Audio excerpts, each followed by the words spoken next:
안녕하십니까. 대구 대교구 최동석 안드레아 신부입니다. 반갑습니다. 그동안 잘 지내셨습니까? 예, 우리가 지금 가톨릭 둘레특강 서유기에 대한 이야기를 하고 있습니다. 지금까지 우리는 서유기의 전반적인 작품에 대한 이야기가 있었고, 그리고 그 주인공이었던 삼장법사 손오공, 저팔계 사오정에 대한 이야기들을 살펴보았습니다. 오늘 이 시간에는 좀 뭐랄까요, 우리 가톨릭과 이 어떤 가톨릭의 입장에서 이 서유기를 읽는다면 어떻게 읽을 수 있을까에 대한 그 해석학적인 측면에서 살펴보고자 합니다. 너무 어렵게 생각하지 마시고 해석하는 주체는 바로 독자입니다.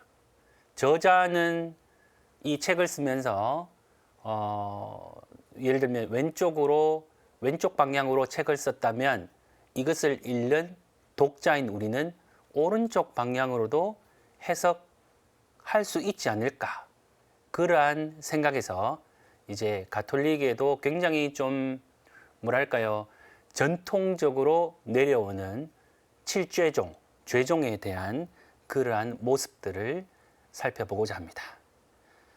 이야기를 시작하기 전에 먼저 다 함께 시작기도 성모송 바치겠습니다.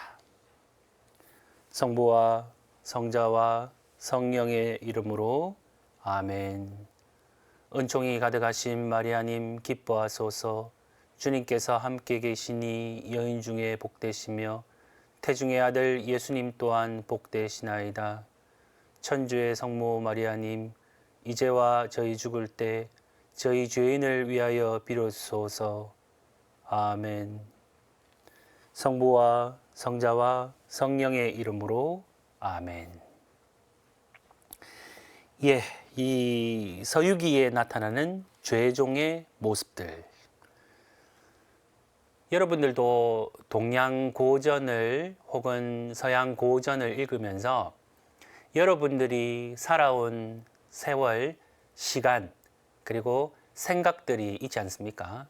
그래서 어제 읽었던 책이 오늘 갑자기 불현듯 우리 머리를 반짝 비추게 됩니다. 이런 뜻이 있었네? 그리고 또 내가 살아오던 어떤 시간 속에서 늘 생각하고 고민하고 있었던 내용인데 갑자기 텍스트를 탁 여니까 작년에는 몰랐는데 오늘 나에게 뭔가가 반짝합니다. 그게 바로 나의 지평과 이 텍스트가 만나는 지점입니다. 그래서 이 서유기도 우리가 동양 고전이지만 지금까지 계속해서 끊임없이 또 영화로 각색되고 또 드라마로도 나오고 또 책으로 새롭게 또 번역이 되고 만화로도 나오고, 그러한 이유는 끊임없이 현재의 시점에서, 현재의 관점에서 해석을 할 수 있기 때문에 풍부하고 또 다양하게 우리가 계속 아이디어를 넣는 것이죠. 그래서 그러한 측면에서 서유기, 이 죄종의 모습들에 대한 이야기를 풀어 나가도록 하겠습니다. 자, 좀 우리가 어려운 이야기지만 이 죄라는 것, 우리 가톨릭 교회에서 죄는 선의 결핍, 그렇게 정의를 내리죠. 사도 바오로는 로마서 7장 15절에서 이렇게 말합니다. 나는 내가 하는 것을 이해하지 못합니다. 나는 내가 바라는 것을 하지 않고 오히려 내가 싫어하는 것을 합니다. 그렇다면 이제 그런 일을 하는 것은 더 이상 내가 아니라 내 안에 자리 잡고 있는 죄입니다. 여러분 어떻습니까? 우리 노래에도 나오죠. 옛날에 시인과 촌장 하득규 시인이 그 노래 속에 내 속에 내가 너무 많아, 당신의 쉴 곳을 뺐네.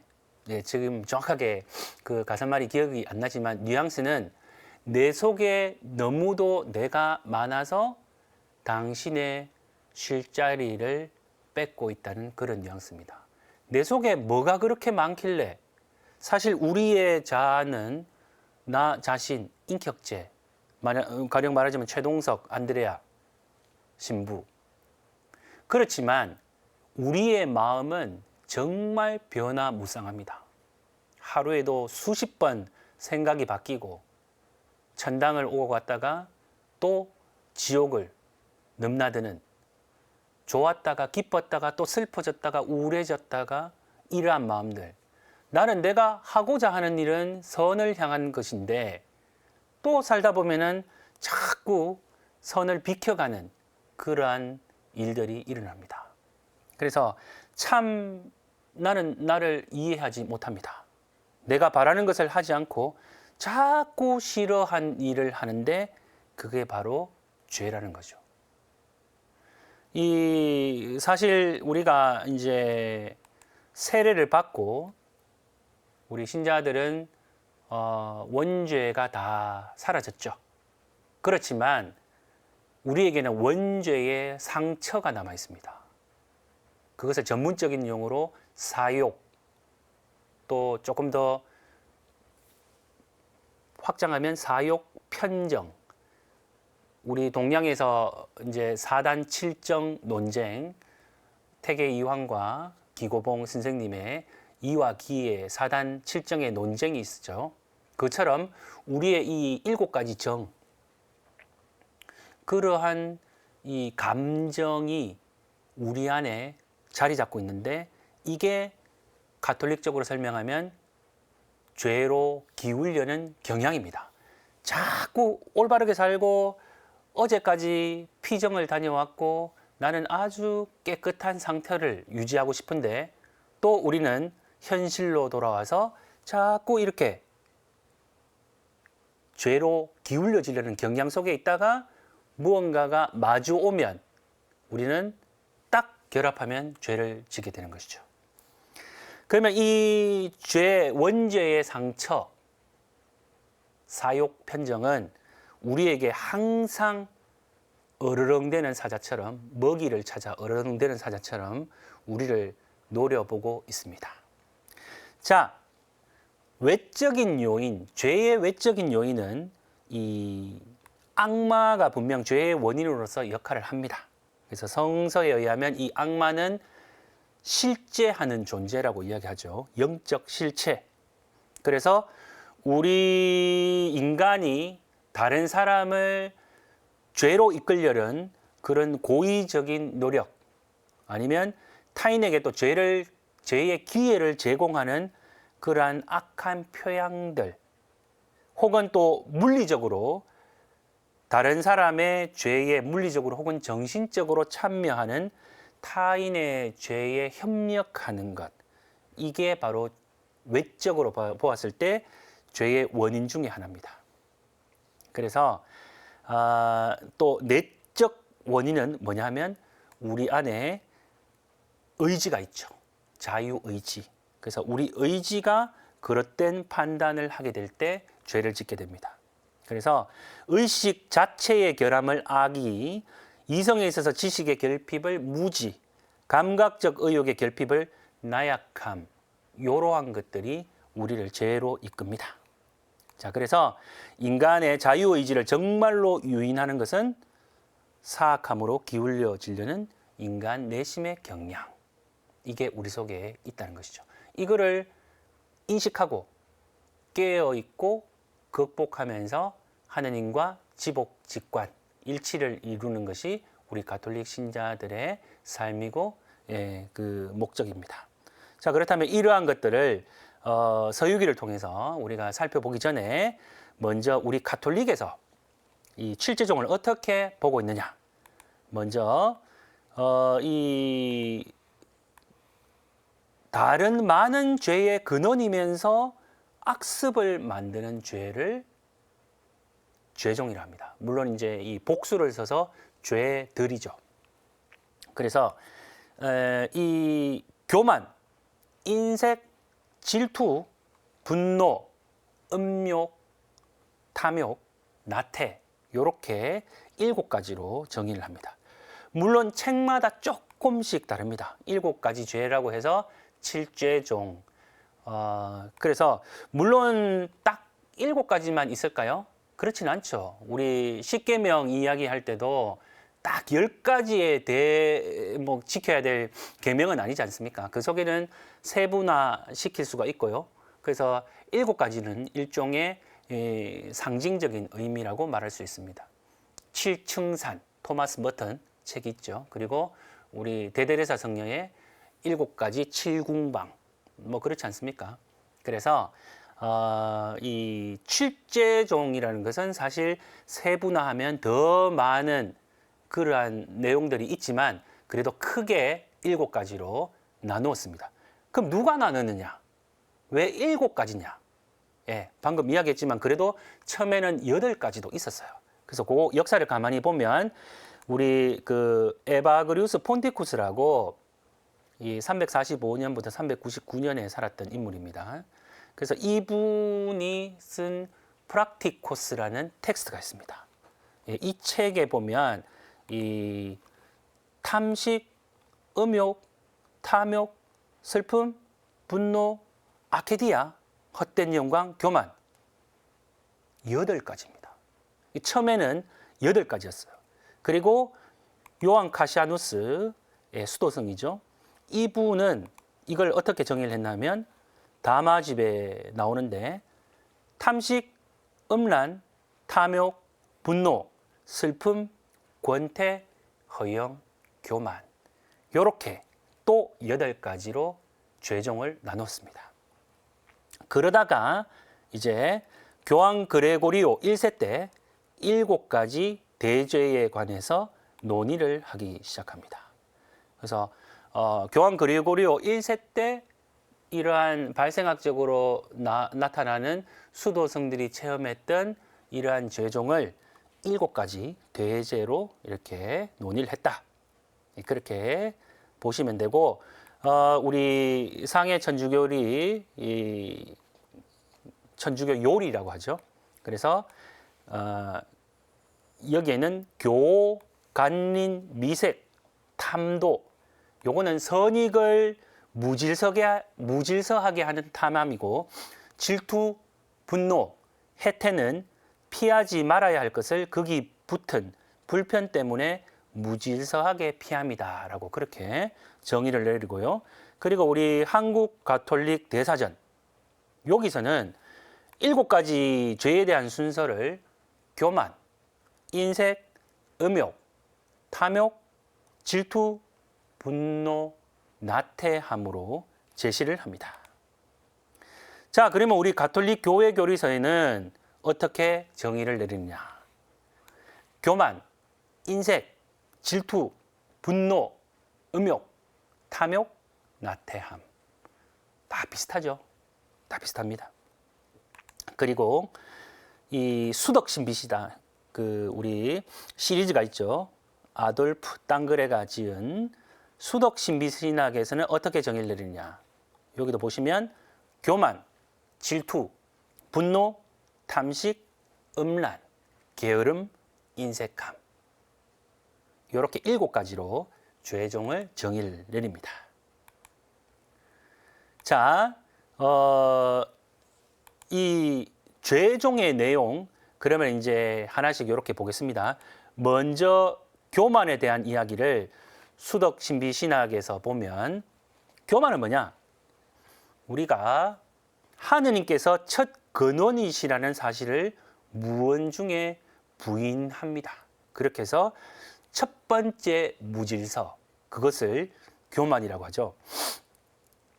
교만의 첫 모습은 무엇보다 무언중에 자신이 모든 것의 근원인 것처럼 스스로 착각하는 것입니다. 쉽게 말하면 내가 주인공, 하느님이 아니라 내가 주인공이다. 이렇게 자신이 모든 것의 근원인 것처럼 스스로 착각하는 것, 이게 바로 교만입니다. 그래서 여러분들 또 이 사막의 안토니우스 들어보셨죠? 안토니오 성인. 그래서 안토니오 성인은 특별히 우리가 기억해야 되는 것은 수도승의 역사 속에서 이분은 예수님의 말씀, 하늘나라에 들어가기 위해서는 자신이 가진 모든 재산을 버리고 떠나야 된다는 그 말씀을 실천하신 분입니다. 그래서 사막에 들어갔고 이분을 독수도승, 홀로 수행을 한다는 거죠. 독수도승의 아버지가 됩니다. 그 이분은 이제 어떻게 보냐 하면 악령이 처음부터 아담과 하와에게 그렇게 했다. 그래서 이 죄는 항상 속임수, 사물에 대한 그릇된 환시, 실제의 왜곡이 낳은 열매라고 그렇게 이야기하셨습니다. 교만을. 자, 그래서 우리가 이 성경 말씀을 이렇게 한번 보면 우리 처음에 창세기에 뱀이 나타나서 아담과 하와를 유혹할 때 이런 말을 해요. 너희가 그것을 먹는 날 너희 눈이 열려 하느님처럼 되어서 선악을 알게 될 줄을 하느님께서 아시고 그렇게 말씀하신 것이다. 그러니까 이제 이 뱀이 참 간사합니다. 왜 간사하냐면 이 3장 1절에 보면 뱀이 여자에게 하느님께서 너희는 동산의 어떤 나무에서든지 열매를 따먹어서는 안 된다고 말씀하셨는데 정말이냐라고 유혹해요. 무슨 말인가 하면 여러분 성경 자세히 보세요. 너희는 동산의 어떤 나무에서든지 라고 해서 하느님이 아담과 하와에게 이야기한 내용을 왜곡시켜 버립니다. 볼까요? 실제로 하느님은 이렇게 명령하셨어요. 너는 동산에 있는 모든 나무에서 열매를 따먹어도 된다.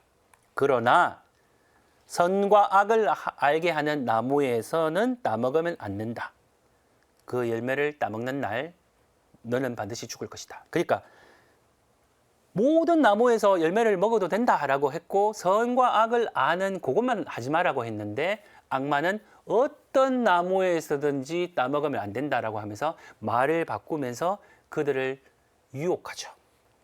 어쨌든 아담과 하와가 그 선악과를 보니까 너무 탐스러워 보이고 그렇네. 이걸 먹으면 하느님과 똑같아진다. 이러한 교만함. 그래서 죽음을 인류에게 가져다 줍니다. 자, 이게 바로 교만함이고 이 탐욕, 탐심은 가톨릭 교회 교리에서 이제 탐욕에 대한 이야기를 어떻게 하느냐? 자, 이 탐욕 가톨릭 교회에서는 이 탐욕을 굴라라고 이렇게 번역을 했다고 합니다. 그러면서 이 음식이나 술에 대한 무질서한 욕구다. 이성의 판단이나 윤리적 자유를 상실하게 해서 인간 품위를 하락시킨다. 자, 그러니까 탐욕, 그죠? 지금 여기 보시면 탐욕이라고 했는데 구체적으로 보면 음식과 술에 대한 무절제한 욕심. 그러니까 넓은 의미에서 탐욕이지만 구체적으로 들어가면 탐식에 해당하는 그러한 의미를 나타내고 있습니다.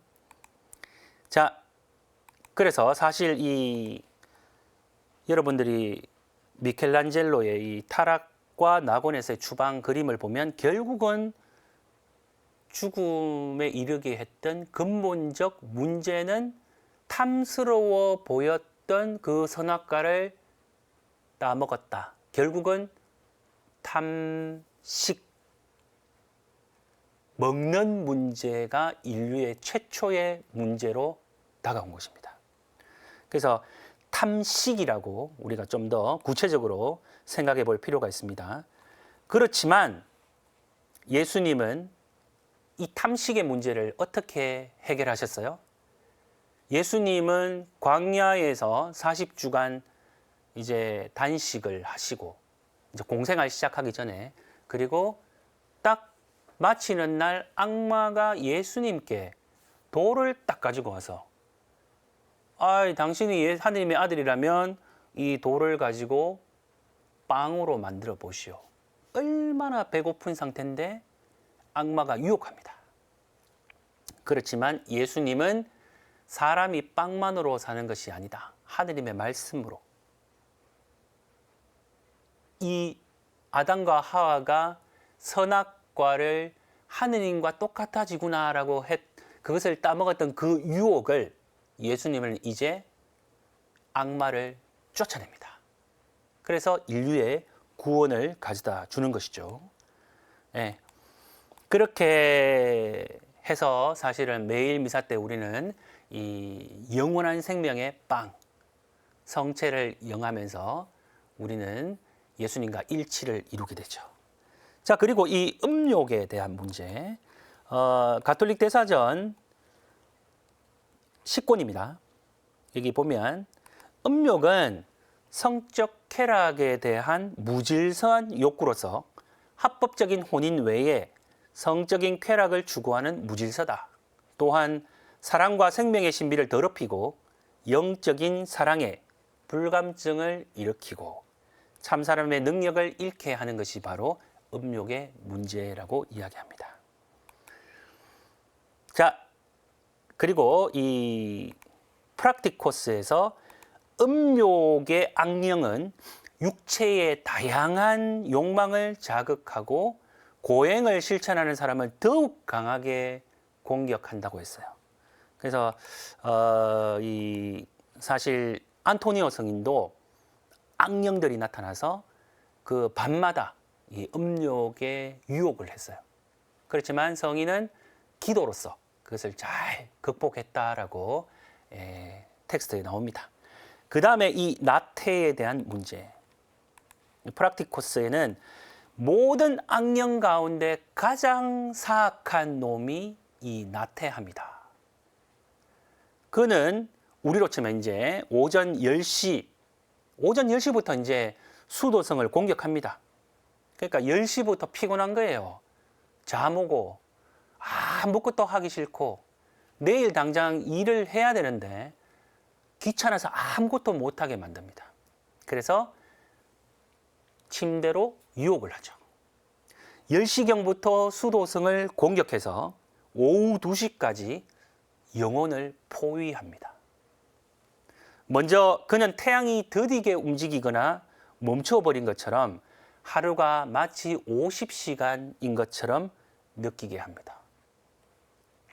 이게 모든 악령 중에 가장 사악한 유혹자, 바로 나태함입니다. 그리고 이 질투, 수덕신 미신학에서는 질투의 악은 윗사람이나 경쟁자가 자기보다 잘 되는 것을 참을 수 없는 교만에서 나옵니다. 그래서 자신이 더 우월하다, 자신이 이웃보다 더 낫다, 그렇게 생각합니다. 예를 들어 1등으로 달리는 사람이 경쟁자가 빠르게 달리는 것을 보면 자신의 첫 자리를 뺏기지 않을까, 그러한 두려움 때문에 경쟁자를 질투하죠. 물론 이 질투라는 내용 속에는 긍정적인 질투도 좀 있습니다. 예를 들면 거룩한 질투심이라고 우리가 신학생 때 신부님들로부터 좀 들었습니다. 질투는 질투인데 왜 거룩하냐? 왜냐하면 우리 같은 동기인데 같이 신학교 들어와서 저 친구는 보면 쌍투스라고 해요. 일명 별명 비슷하게 쌍투스, 거룩하다는 뜻이죠. 기도도 열심히 하고 정말 착하고 공부도 잘하고, 그래서 정말 우리는 기도도 잘 안 되고 분심만 들고 묵상기도 하면 늘 졸고 성체조배 할 때도 어떻게 세상이 돌아가는지도 모르고 시간이 안 간다고 계속 벽돌만 헤아리고, 헤아리고는 좀 사투리입니다. 벽돌만 헤아리고. 그런데 그러한 질투는 거룩한 질투심이라고 말할 수 있겠죠. 그래도 질투심이다. 근데 그 친구를 따라잡고 싶은 그런 마음은 아니죠.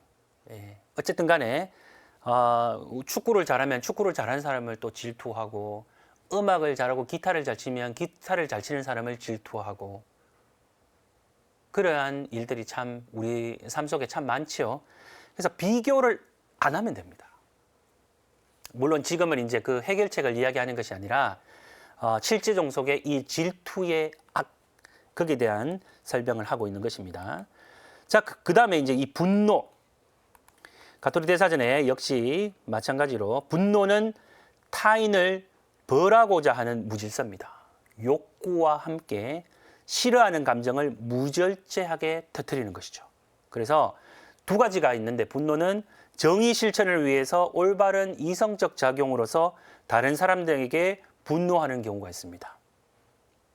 그러나 한편 보복을 합법적인 질서에 따르지 않고 자기 권위로 하거나 정당한 목적이 아니라 증오심에서 보복하는 경우에는 악이 된다는 것이죠.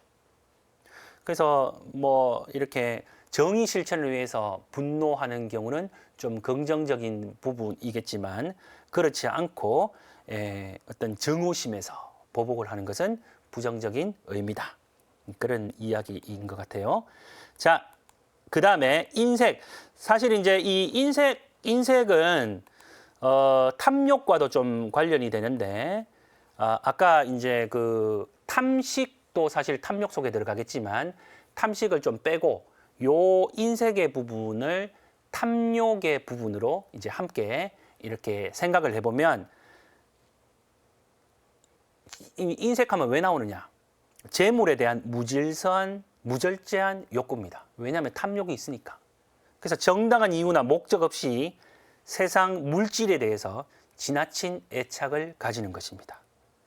많은 것을 소유해서가 아니라 물질에 대한 지나친 애착 그 자체가 나쁘다는 것이죠. 자, 우리는 이렇게 7가지 죄종을 살펴보았는데요. 그렇다면 이제 서유기에 등장하는 주인공들 속에서 이러한 경향들이 어떻게 묘사되는가, 그걸 살펴보겠습니다. 먼저 교만함. 이 57회부터 58회까지 서유기 두 편에 걸쳐서 교만한 생각 때문에 문제가 발생합니다. 무슨 말인가 하면, 손오공이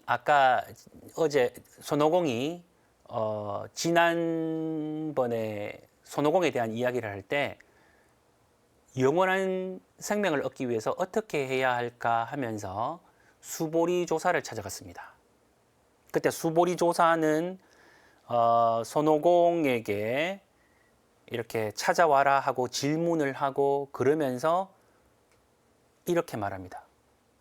이곳에는 다른 사람은 아무도 없고 저 혼자뿐입니다. 이 문구를, 요거는 한국어 번역이고, 요거를 중국어 원래 원문을 찾아보면 여기에는 6가지 귀, 육이죠. 6가지의 귀, 유기가 없고 오직 제자인 저 혼자입니다. 이 뜻이 있어요. 무슨 말인가 하면, 이때 손오공은 굉장히 청정한 상태입니다. 6가지 귀라고 설명했지만 사실 요거를 좀 더 해석을, 불교식으로 해석을 하면 아까 말씀드린 눈, 귀, 코, 입, 그리고 우리 신체, 이 촉각이죠. 그리고 의식. 이 6가지가 없다라는 것은 눈에도 현혹되는 것이 없고, 귀도 어떤 것을 들어도 내가 막 화가 나거나 분노하는 것도 없고, 그리고 어떤 것을 맛을 봐도 내가 더 먹어야지, 더 탐해야지, 그러한 욕심도 없고, 어떤 촉각을 통해서 더 민감한, 이랬으면 좋겠는데 저랬으면 좋겠는데 라는 그러한 생각도 없고, 아주 청정한 상태에 있었다는 거죠. 이랬던 손오공이 바뀝니다. 어떻게 바뀌느냐? 자, 유기미후가 이제 침투합니다. 그래서 가짜 손오공이 등장해요. 왜 침투하느냐? 그 이유가 여기에 있습니다. 56회에 손오공과 저팔계, 사오정, 삼장법사가 길을 가다가 이제 그 요괴라고 생각하고 양씨 노인의 아들을 죽이게 됩니다. 그렇게 해서 삼장법사는 왜 살해를 하느냐, 왜 사람을 죽이느냐 하면서 손오공을 막 호통을 치고 그렇게 해서 손오공과 돌이킬 수 없는 갈등을 겪게 됩니다. 그렇게 하고 나서 아까 왜 우리 그 지난번에 손오공 여기 이제 긴고아가 있었잖아요. 그래서 삼장법사가 손오공을 제어하지 못할 때 주문을 외우면 손오공의 머리는 깨질 듯한 고통을 받게 되죠. 그래서 사부님 잘못했습니다라고 해도 삼장법사는 살인을 왜 했느냐 거기에 대해서 손오공을 이제 내쫓게 되는 것입니다. 그러니까 손오공은 이제 알겠습니다. 사부님 그동안 고마웠습니다 하고 떠나버립니다. 이때 서유기는 이렇게 묘사합니다. 마음이 거치니 수련이 익지 않고 정신이 안정되지 않으니 도가 이루어지기 어렵다. 손오공이 조금 전에 수보리 조사를 만났을 때는 이곳에는 우리의 의식을 흐리게 하는 6가지 의식을 비롯한 5가지 감각기관이 깨끗하게 청정했는데 지금 이제 변했습니다. 마음이 거칠어졌어요. 그리고 삼장법사에게 화가 나고 분노가 일어나고 내가 이 긴고아만 없으면 당장 그대는 나를 이길 수도 없고 사실 나는 내가 굳이 서천에 가야 돼 이러한 생각으로 정신이 안정되지 않았습니다. 그러고는 떠났습니다. 이때 가짜 손오공이 침투합니다. 가짜 손오공. 그래서 이 가짜 손오공이 등장하면서 가짜는 진짜 손오공과 똑같이 행동합니다. 사실 손오공이 떠나고 나서 가짜 손오공이 와서 삼장법사에게 다시 와서 왜 나를 쫓아냈습니까? 아까 방금 제가 조금 전에 이야기했던 손오공이 가졌던 그러한 불만 그거를 표현합니다. 당신 나 없으면 아무것도 안 되잖아요. 당신이 가진 게 뭡니까? 기도밖에 더 있습니까? 여하튼 이런 식으로 해서 삼장법사가 너 아직 안 떠났느냐? 어디 감히 나에게 무례한 말을 하느냐 할 때 손오공이 삼장법사를 때려 눕힙니다. 물론 이제 죽이진 않았죠. 그렇지만 죽었는 줄 알고 그 공양을 하러 갔던 저팔계가 오지 않아서 보디가드 역할을 하는 사오정이 걱정이 되어서 저팔계를 찾아갔을 때 발생한 사건입니다. 그래서 이 두 제자가 와보니 삼장법사가 죽어 있었죠. 근데 실제로 죽은 건 아니죠. 그래서 사오정 이야기할 때 왜 가만히 보니까 숨이 이제 붙어 있었고 의식을 되찾았다라고 했지 않습니까? 그렇게 해서 이제 사오정이 손오공을 찾아서 화과산으로 갑니다. 갔는데 거기에 손오공이 앉아 있죠. 근데 알고 보니까 가짜 손오공이었습니다. 진짜 손오공은 화과산에 오지 않았습니다. 너무 가슴이 답답해서 억울해서 남해 관세음보살을 찾아갔던 거죠.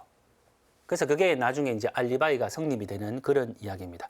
어쨌든 나중에 이제 이 가짜 손오공이 이제 둘이가 이제 진짜와 가짜 서로 싸우고 그렇게 겨루다가 결국 가짜는 밝혀집니다. 예, 그렇게 해서 이야기는 마무리되지만 이 이야기를 통해서 교만함, 가짜가 진짜가 되려는 그 교만함은 어디서 오느냐? 우리의 마음이 깨어있지 못할 때, 의식하지 못할 때, 그리고 순수하지 못할 때, 그때 가짜가 등장한다는 거죠. 그래서 아담과 하와가 하느님이 될 수 없음에도 불구하고 진짜가 되려는 그러한 것이 바로 교만함에서 비롯된다는 것입니다. 그렇게 이 가짜 손오공의 출현, 그리고 이 탐식, 저팔계는 탐식이라고 하면 그냥 대표적입니다. 이 보시면 밥통은 얼마나 큰지 한 끼에 4-5마리의 밥을 먹어야 되고, 아침 나절에 간식으로는 구운 떡 100개를 먹어야 성이 찹니다. 이 친구는 아무리 먹어도 배가 차지 않죠. 또 삼장법사가 합장해서 이제 공양연부를 외웁니다. 어디 가면 이제 기도를 하고 탁발을 하죠. 그때 저팔계는 벌써 밥 한 사발을 다 먹어치웠어요. 삼장법사가 몇 구절 외지 않은데도 벌써 3사발째 먹고 있습니다. 정말 밥통이 크죠, 저팔계. 고개도 안 들고 내리 10그릇 넘게 먹어치웁니다. 그리고 그것도 모자라 그 집에 있는 식구의 밥까지도 다 먹어치우고 나서야 겨우 배가 반 정도 찼다고 합니다. 저팔계는 이 탐식에서 벗어나지 못합니다. 그리고 이 음욕. 사실 이 저팔계가 지상으로 떨어진 결정적인 이야기, 그 사건은 살펴보았지만 음욕의 문제입니다. 그래서 여기 보시면 19회에 반도대회 때 이 저팔계는 술이 취해서 비틀비틀 의식이 없죠. 그러면서 술 주정을 하고 광안궁에 달달합니다. 뛰어들어 항아를 잡아 끌어 잠자리를 같이 하려고 했습니다. 몇 번을 요구해도 따르지 않자 욕정에 젖은 간담은 하늘 같고 외치는 소리가 천둥 같아 하늘 궁궐이 흔들릴 정도입니다. 그렇게 험악했죠. 그래서 이 저팔계가 가지고 있는 욕정, 그리고 23회 보살들, 이분들이 시험하려고 미녀로 변신했습니다. 그때 저팔계는 또 음욕이 발동하기 시작했습니다. 자, 그리고 또 어머님, 따님께 가셔서 남자를 가리지 말라고 말씀해 주세요. 제 생각에 우리 스님은 인물은 괜찮지만 쓸모가 없어요. 저는 못생기긴 했지만 내세울 건 조금 있지요. 음욕에 대한 그러한 모습을 풍자하고 있습니다. 어머님, 서로 다툴까 염려되시면 모두 제게 주시지요. 이런 식으로 노골적으로 음욕이 드러나는 대목입니다. 그래서 이 저팔계는 근본의 까닭을 알지 못하고 세욕이라는 칼로 몸을 해쳐서 암암리에 스스로를 망칩니다. 자, 그리고 이 저팔계를 통해 또 한번 우리는 결정적인 것, 이 나태함. 사실 사람이 배를 가득 채우면 이제 게을러지고 싶어요. 뭘 하기 싫잖아요. 그래서 발생학적으로 어쨌든 나태함, 탐식 다음에 음욕, 또 나태함, 이것은 이제 이렇게 연결이 되는 것이죠. 그래서 배를 가득 채우고 나서 저팔계는 그릇을 치우고 누각 아래에서 대나무 침상을 가져다 깔고 잠을 잤다라고 합니다. 저팔계의 역할은 어쨌든 이 취경단, 이분들을 어떻게든 음식을 구해와서 삼장법사와 나머지 또 손오공과 저팔계에게 음식을 제공하는 역할을 하지만 항상 자기가 먼저 먹어요. 먹고 배부르니까 그냥 자는 겁니다. 목적과 책임을 다하지 못합니다. 그래서 이 전투에 나가도 꽁무니를 빼고 한숨 자고 순찰하고 왔다고 대충 얼버무려 넘어가면 되지 뭐 이러면서 쇠사랑을 옆에 두고 그냥 집어 던지고 벌렁 누워서 잠을 자는 그러한 저팔계의 모습. 자, 이러한 나태가 이제 저팔계에게 나타나고, 그리고 질투. 사실 이 백호령에서 백골 부인이 뭐 이 3번이나 변신합니다. 처음에는 여인으로 변신해서 삼장법사를 잡기 위해서 여인으로 변신했는데, 손오공은 투시력으로 여인을 딱 보면서 백골 요괴구나라는 걸 알고 여의봉으로 그를 한 대 때리죠. 그때 백골 요괴는 육신을 벗어버리고 자기는 빠져나갑니다. 근데 삼장법사가 볼 때는 왜 또 살인을 저지르느냐. 그리고 또 이 여인이 늙은 그 백골 마녀가, 백골 요괴가 늙은 할머니로 변신해서 아이고 우리 손녀딸 어딨냐, 손녀딸 어딨느냐 하면서, 그때 또 손오공이 딱 보니까 아까 본 그 요괴인 거예요.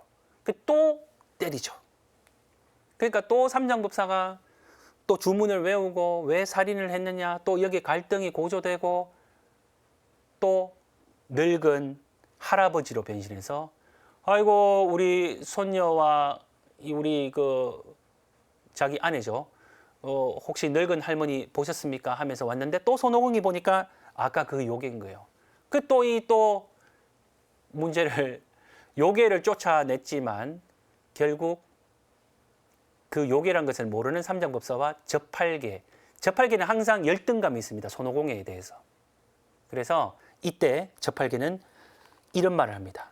사부님, 이 여자로 말할 것 같으면 그냥 이 동네 사는 농사꾼의 아내입니다. 밭에다 밥을 가져다 주는 길에 우연히 우리를 만났는데 얼마나 그 형님의 몽둥이가 살벌해서 그를 시험해서 한번 쳐봤는데 죽어버렸습니다. 그래서 사부님께서 긴 고화주를 빨리 외워서 형님이 일부러 눈을 가리는 법수를 부려 이런 것들로 변하게 한 것입니다. 사부님의 눈을 현혹시켜서 주문을 외지 못하게 한 것이지요 하면서 마음속에는 이때다, 손오공을 쫓아내야겠다, 그런 질투의 마음이 있었습니다. 아니나 다를까 손오공은 또 쫓겨납니다. 삼장법사가 쫓아내야 될 명분도 있었지만 저팔계가 거기에 더 기름을 부은 거죠. 그렇게 해서 저팔계의 질투. 그 다음에 이 분노.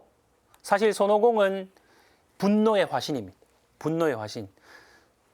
우리가 손오공 할 때 살펴봤지만 필마온이라는 관직을 부여받았을 때 그는 풍계가 없음을 알아차리고 화가 치밀어 올라서 불같이 성을 냅니다. 사실 경노합니다. 경노. 그래서 이 장면을 다룬 그 영화가 있죠. 영화가 천궁을 어지럽힌 그러한 영화가 있습니다. 몽키 킹이라고 있습니다. 그러니까 그 영화는 바로 요 부분만 다루는 그러한 영화입니다.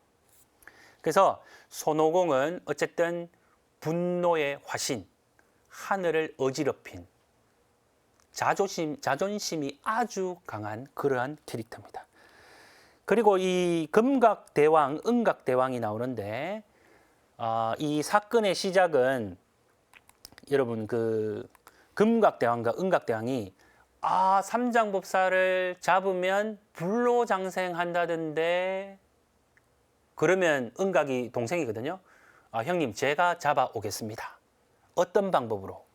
지난번에 한번 살펴보았지만 종교 이야기할 때 도교 도사로 변신해서 선생님도 저도 목숨이 하나입니다. 제가 지금 다리를 다쳤는데 당신은 불교 성녀고 나는 도교의 도사인데 우리가 어찌 다르겠습니까? 하면서 아주 가련하고 불쌍한 그런 모습으로 나타나서 삼장법사를 잡으려고 하죠. 그런데 뭐 손오공은 응각대왕의 법술에 의해서 움직이지 못하게 되고 나머지는 다 이제 삼장법사와 다 잡혀갑니다. 그렇게 잡혀갔고 여러 가지 과정 속에서 이들이 가지고 있는 무기들이 있습니다. 칠성검, 파초선, 황금밧줄, 그리고 조금 이따 살펴볼 그러한 두 가지, 그래서 총 5가지 보물을 가지고 손오공을 잡으려 하는데 결국 응각이 제께에 넘어가서 손오공에게 당하게 됩니다. 그때 손오공은 누굽니까? 금각대왕은 정말 뭐랄까요? 분노를 합니다. 응각대왕이 손오공이 이제 그 자금 홍오로하고 있습니다. 그래서 거기에 이름을 부르면 그 속에 빨려 들어가거든요. 그렇게 해서 응각이 잡혀갑니다. 그러니까 금광이 굉장히 화를 내면서 저팔계 놈이 진실한 줄 알았는데 알고 보니 정말 진실치 못한 놈이구나.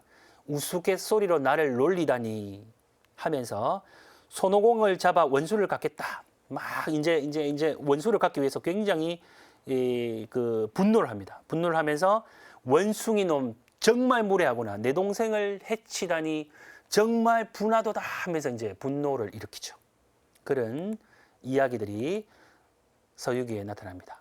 그리고 이제 인색, 물론 이제 여기에는 탐욕 때문에 발생하는 것입니다. 재물에 대한 그러한 탐욕. 여기에는 재밌는 것이 서유기 16회에서 17회의 이야기인데 관음선언의 주지 스님이 등장하는데요. 이분은 수백 년을 살았습니다. 그래서 사람입니다, 사람.